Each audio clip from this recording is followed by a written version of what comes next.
गलत हुआ है तो ये वीडियो आपके लिए है। आज के जमाने में दोस्तों फिजिकल स्ट्रेंथ से बढ़कर के मेंटल स्ट्रेंथ की जरूरत में पड़ रही है और मैं आपके साथ कुछ ऐसे पॉइंट शेयर करने के लिए जा रहा हूं जो आपको मेंटली स्ट्रांग बनाने वाला है।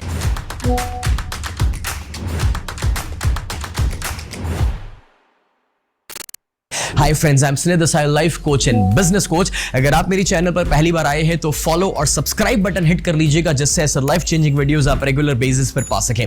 अगर आप अपनी मेंटल स्ट्रेंथ को बढ़ाना चाहते हैं तो सबसे पहले तो आपको रियलाइज करना पड़ेगा that you have to accept your past. दोस्तों, जो हो चुका है उससे अब कोई बदल नहीं सकता है। रामायण और महाभारत में भी जो सीता का हरण और द्रौपदी का वस्त्रहरण हुआ था ना, उससे तो भगवान राम और कृष्ण भी नहीं बदल पाए थे। तो हमारी जिंदगी में जो हो चुका है उससे बदला नहीं जा सकता, मगर जो हुआ है उससे लर्निंग्स लिए जा सकते हैं, सीखा जा सकता है कि हमें क्या नहीं करना चाहिए और स्टेप्स आगे लीजिए अपनी जिंदगी को बेहतर बनाने के लिए। बट उसके लिए पहले एक्सेप्ट कीजिए उसकी यादों में और उसी थॉट्स में बैठे रहने का कोई मतलब नहीं है, वो आपको कहीं पर भी लेकर नहीं जा रहा। देखो, आज आप जो है वो अपने अतीत में किया उसके द्वारा है और आपका फ्यूचर जो बनेगा वो आप आज करोगे उसके द्वारा है। और अगर आज दुखी रहोगे और अपने पास्ट को याद करके बैठे रहोगे तो दोस्तों आपकी कोई तरक्की कभी नहीं होने वाली है। दूसरा point and that is focus on what you can control. काफी बार हम उन चीजों पर ध्यान लेकर जा रहे हैं जिसका पर हमारे कोई कंट्रोल नहीं है। लेकिन हम हो सकता है कि भी कोई तारे ग्रह की पोजीशन हमारी जिंदगी में बराबर ना हो, हमारा जन्म का तारीख बराबर ना हो, या फिर हमारा पार्टनर ठीक से काम नहीं कर रहा, या फिर फैमिली सपोर्ट नहीं कर रहा है, हमें अपॉर्चुनिटीज मिल रही, but forget all this things. वो सारी चीजें जो है ना उस पर शायद हमारा कोई कंट्रोल नहीं है, मगर हमें क्या करना है, आज हम कितना काम करें, हमें किस चीज की पढ़ाई करनी है, हमें कौन सा मेहनत करना है, वो तो हमारे हाथ में है। तो आप अपने काम के ऊपर फोकस करो, आप किस चीज को बेहतर कर सकते हैं उसके ऊपर फोकस करो, आप कहां पर एफर्ट्स दे सकते हैं उसके ऊपर फोकस करो। फ्रेंड्स, आपको पता है जब मैं 17 साल का था, किराए के मकान में रहता था, तब कुछ चीजें मेरे कंट्रोल के बाहर थी। मेरे फादर की फैक्ट्री बंद हो गई, हमें किराए के मकान में जाना पड़ा, डैड के ऊपर 22 लाख रुपए का कर्जा आया। अगर मैंने उन चीजों पर फोकस किया होता, यार मेरे साथ ऐसा क्यों हो गया, मैंने किसी का क्या बिगाड़ा था, मेरा नसीब किस्मती क्यों खराब है, मुझे ऐसे घर में पैदा क्यों किया, तो मैं अपना फोकस उन चीजों पर लेकर जा रहा हूं जिस पर मेरा कोई कंट्रोल नहीं है। उसके बजाय 17 साल की उम्र पर मैंने अपने साहब से सवाल पूछा कि भाई मैं क्या कर सकता हूं, मेरा कंट्रोल किस चीज पर है, और तब जाकर के मैंने खुद का ट्रेनिंग कंपनी शुरू किया और मैंने कमाना शुरू किया, खुद का बिजनेस स्टार्ट किया और उसमें से आज 11 बिजनेसेस मैं रन कर रहा हूं, 100 करोड़ की नेटवर्थ को मैंने क्रिएट किया, क्योंकि मैंने अपने फोकस को शिफ्ट किया। मैंने फोकस किया कि मैं क्या कर सकता हूं। तो बस यही सवाल है जो आपको अपने आप से पूछना है। तीसरा पॉइंट आता है, दैट इज चैलेंजेस आएंगे, तकलीफें आएंगी। ऐसा कोई इंसान नहीं हो सकता जो ये कहेगा कि उसकी जिंदगी में प्रॉब्लम्स या चैलेंजेस नहीं आए हैं, ये संभव ही नहीं है। सुनो यारो, आपने एक मुरली, एक बांसुरी देखी होगी। बहुत सारे लोग समझते हैं कि 4 दिन में हम हिप्नोसिस सीख ही नहीं सकते, और मैं आप सबको बताता हूं कि आप 4 दिन में हिप्नोसिस, उसमें खड्डे होते, होल्स होते हैं।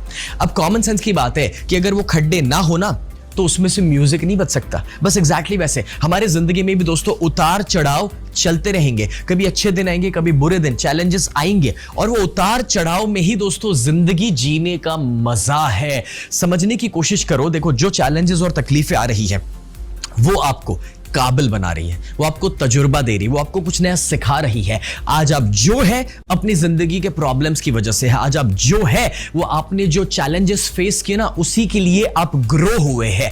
कोई भी प्रॉब्लम्स हमें इवॉल्व होने में, मैच्योर बनाने में हेल्प करते हैं। और इसलिए दोस्तों जब कभी भी चैलेंजेस और प्रॉब्लम्स आए तो आपको ये सोचना चाहिए कि भाई थैंक यू सो मच कि आपने मुझे अपग्रेड होने का मौका दिया है। सी, आपके फोन में ये जो ऐप के अंदर आप ये वीडियो देख रहे हो, फेसबुक, इंस्टाग्राम, फिर यूट्यूब, जिस पर भी वो एप्स कितनी बार अपडेट होते हैं, तो हमें भी तो अपने आप को अपडेट करना, अपग्रेड करना जरूरी है। तो चैलेंजेस को एंजॉय कीजिए क्योंकि वो हमें अपग्रेड होने का मौका देते हैं। चौथा पॉइंट दोस्तों मेंटल स्ट्रेंथ बढ़ाने के लिए, and that is get uncomfortable. See, regular basis पर रिस्क लेना, कैलकुलेटेड रिस्क लेना जरूरी है। अगर आप कंफर्ट जोन में रहेंगे ना तो आपका ग्रोथ कभी नहीं हो सकता है। बैक इन 2013 फ्रेंड्स, मैंने पहली बार जिंदगी में स्काई डाइविंग एक्सपीरियंस किया। मुझे वो इतना पसंद आ गया कि उसके बाद मैं स्काई डाइविंग सीखने के लिए गया। सीखने के लिए दोस्तों बहुत डर का सामना करना पड़ा, अपनी मौत को भी देखना पड़ा, या फिर ये कहूं कि दोस्तों मैंने एक बार अपना पैर तोड़ा, एक बार अपना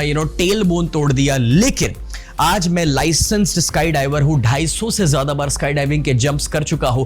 और जब मैंने अपने आप को इस अनकंफर्ट जोन में मैं लेकर गया ना, तो मुझे बहुत ज्यादा ग्रोथ मिला, बहुत ज्यादा मेंटल स्ट्रेंथ मिला।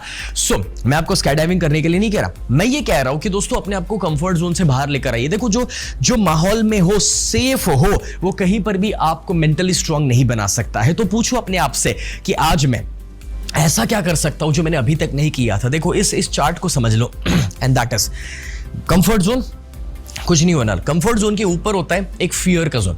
आप कंफर्ट जोन में इसलिए है क्योंकि आप फियर को फेस नहीं करना चाहते। कंफर्ट जोन से बाहर निकलोगे तो पहले तो डर लगेगा ही लगेगा, अरे यार नहीं हो पाएगा, अरे मैं वो टीम को कैसे लीड करूंगा, अगर मैं स्टेज पे कैसे बोल पाऊंगा, अरे यार मैं वो वीडियो कैसे बना दूं, सारे डर लगने वाले हैं। लेकिन उसके बाद का जोन आता है लर्निंग का जोन, कि जब आप कुछ नया सीखोगे, और उसके बाद का जोन आएगा जब एक्चुअली आप ग्रोथ कर पाओगे। सो फ्रेंड्स, इसके लिए जब आप इस प्रोसेस को फॉलो करेंगे ना, तो आपकी मेंटल स्ट्रेंथ डेवलप होने वाली है। मैं लोगों को हमेशा एक चीज कहता हूं कि जब आप नए चैलेंजेस उठाएंगे, कुछ नया करेंगे, तो ऑटोमेटिकली आपका माइंड ट्रेन होगा, आपके माइंड के मसल्स डेवलप होंगे चैलेंजेस के लिए, और जो आपकी मेंटल स्ट्रेंथ को बढ़ाएगा। जैसे कि बचपन में पजल सॉल्व करते थे तो ब्रेन की कैपेसिटी बढ़ती थी, बस एग्जैक्टली वैसे चैलेंजेस उठाइए, कैलकुलेटेड रिस्क लीजिए, अनकंफर्ट जोन में जाइए, आपकी मेंटल स्ट्रेंथ बढ़ेगी। और उसी के साथ दोस्तों, सेलिब्रेट अदर्स सक्सेस।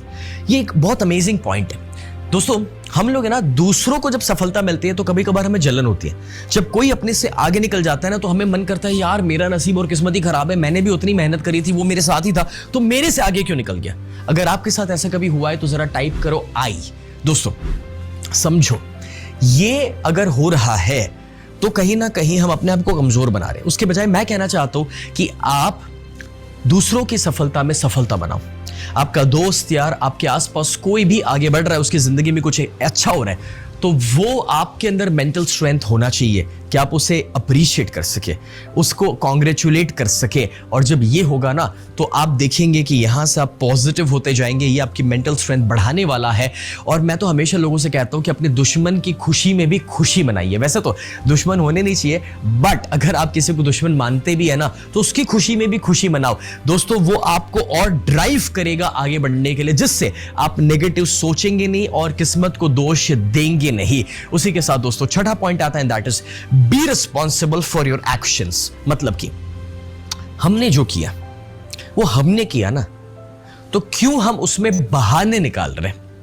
अरे नहीं यार, मैंने तो नहीं चाहा था, अरे ऐसा हो गया गलती से, अरे उसकी वजह से, अरे यार गवर्नमेंट की पॉलिसी बराबर नहीं है, अरे मुझे घर में कोई सपोर्ट नहीं कर रहा, अरे यार मुझे तो आता ही नहीं था तो भी मैं ट्राई किया। नहीं, बहाने मत बनाओ फ्रेंड्स। अगर कोई भी ऐसा रिजल्ट प्रोड्यूस हुआ जो आप नहीं चाहते थे और हुआ, तो देखो शायद उसमें गलती आपकी नहीं है, बट एक बात तो पक्की है कि वो रिस्पॉन्सिबिलिटी तो आपको लेनी पड़ेगी ना, तभी जाकर के आप बदल पाओगे।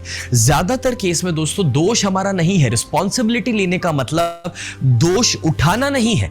रिस्पॉन्सिबिलिटी लेने का मतलब है कि भी ये जो रिजल्ट मिला है, उस रिजल्ट को मैं बेहतर बनाने वाला हूं, ये रिस्पॉन्सिबिलिटी। फ्रेंड्स, एडमंड हिलरी बोलकर के एक इंसान जब माउंट एवरेस्ट चढ़ने की पहली बार कोशिश किए थे, और वो जब फेल होकर के नीचे वापस आए ना, he took the responsibility कि मैं फेल हुआ।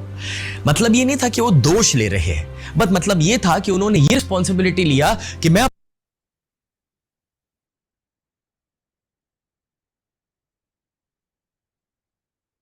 अपने आप को बेहतर बनाऊंगा और माउंट एवरेस्ट अगली बार पूरा पार करके जाऊंगा।